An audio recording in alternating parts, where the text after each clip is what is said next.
नमस्कार दोस्तों, स्वागत है आपका एक बार फिर से आपके अपने YouTube चैनल उत्तम स्टडी गाइडर में। दोस्तों, आज के इस वीडियो में हम सीखेंगे कि बेटी बचाओ पर और बेटी पढ़ाओ पर निबंध किस प्रकार से लिखा जाता है, एक निबंध को किस प्रकार से अच्छे तरीके से लिखा जाता है, या फिर निबंध को लिखने के कौन कौन से महत्वपूर्ण नियम या बिंदु है जो आपको एक अच्छा निबंध लिखते समय ध्यान रखने चाहिए। उस पर मैंने डिटेल वीडियो बना चुका हूँ, इसलिए आप उस वीडियो को जरूर देखें।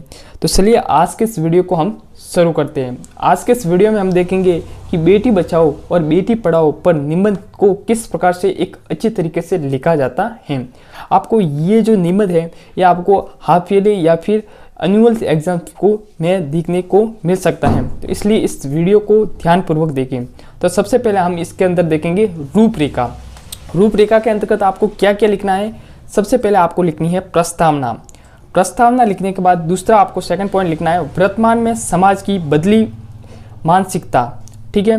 और तीसरा लिखना है लिंगानुपात में बढ़ता अंतर। चौथा है शॉर्ट बेटी बचाओ बेटी पढ़ाओ अभियान का उद्देश्य क्या है।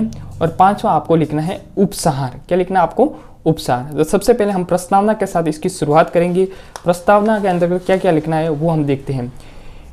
विधाता की इस अनोखी सृष्टि में नर और नारी जीवन रथ के दो ऐसे पहिए हैं जो दाम्पत्य बंधन में बंधकर सृष्टि प्रक्रिया को आगे बढ़ाते हैं, परंतु वर्तमान काल में अनेक कारणों से लिंग भेद को अंतर सामने क्या है आ रहा है, जो कि कन्या भ्रूण हत्या का पर्याय बनकर बालक बालिकाओं के समान अनुपात को बिगाड़ रहे हैं। इस कारण आज बेटी बचाओ बेटी पढ़ाओ जैसी समस्या का नारा देना हमारे लिए शोचनीय है। अब हम देखते हैं दूसरा बिंदु, वर्तमान में समाज की बदली मानसिकता। इसके अंदर आपको क्या लिखना है वो देखते हैं। वर्तमान में मध्यम वर्ग की समाज अपनी रूढ़िवादी सोच के कारण जहां बेटी को पराया धन मानता है, वही पुत्र को कुल परंपरा को बढ़ाने वाला तथा वृद्धावस्था का सहारा मानता है। इसलिए बेटी को पालना पोसना पढ़ाना लिखाना उसकी शादी में दहेज देना आदि को बेवजह का भार ही मानता है।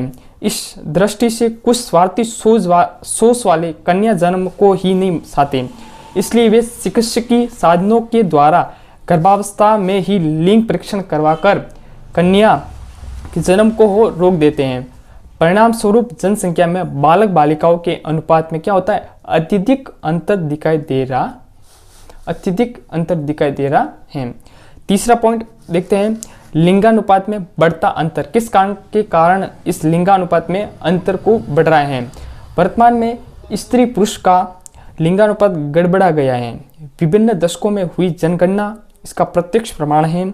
सन 2011 की जनगणना के आधार पर बालक और बालिकाओं का अनुपात 1000 से लगभग क्या है? 1000 से लगभग 918 तक पहुंच गया है। इस लिंगानुपात के बढ़ते अंतर को देखकर भविष्य में वैवाहिक जीवन में आने वाली कठिनाइयों के प्रति समाज की ही नहीं वरन सरकार की भी चिंता बढ़ गई है। इस चिंता से मुक्त होने की दिशा में सरकार ने बेटी बचाओ बेटी पढ़ाओ का नारा दिया है, क्योंकि बालिका को शिक्षा देने से उनमें जागृति और चेतना का संचार होगा, जिससे वह आत्मसम्मान करने में सक्षम होगी। अगला बिंदु देखते हैं बेटी बचाओ बेटी पढ़ाओ अभियान क्या है और उसका उद्देश्य क्या है।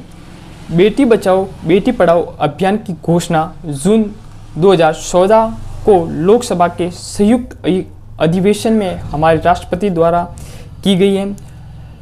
तब सरकार ने निर्णय लिया कि परिवार कल्याण मंत्रालय और मानव संस्थान विकास मंत्रालय साथ मिलकर इस कार्य को आगे बढ़ाएंगे।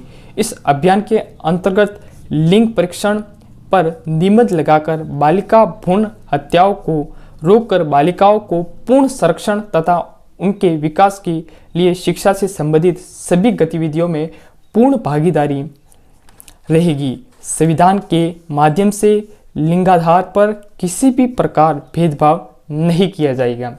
अगला और अंतिम बिंदु हम देखते हैं इस पर उपसंहार। उपसंहार आपको अपने अनुसार ही लिखना है। उसके अंदर मैंने क्या लिखा है वो देखते हैं।